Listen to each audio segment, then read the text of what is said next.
अस्सलाम वालेकुम नाज़रीन, मैं Rizwan the city of love Sadiqabad से। हमारे आज फैसलाबाद से मेहमान आए हैं। अस्सलाम वालेकुम। जी हाँ, जुनैर कम्बो ट्रैवल विद जुनैर के ओनर हैं। इन्हें बड़े डाले हो। जुनैर के साथ अजीम कम्बो का भी इस्तकबाल हुआ। अस्सलाम वालेकुम।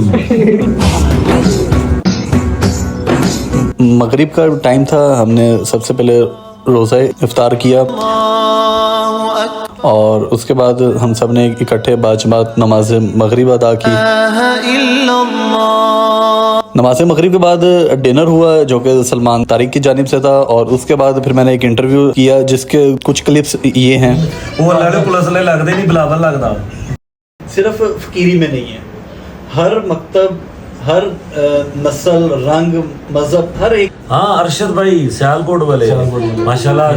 10 मिलियन सब्सक्राइबर और ऐसे hello how are you jumbo. मेरे इंटरव्यू के बाद फिर सलमान तारिक ने दिनों दुनिया पॉडकास्ट रिकॉर्ड किया और फिर हमने रात के अपने मोअज़्ज़िज़ मेहमानों को अलविदा किया। दुआओं में याद रखिएगा। अल्लाह हाफिज़।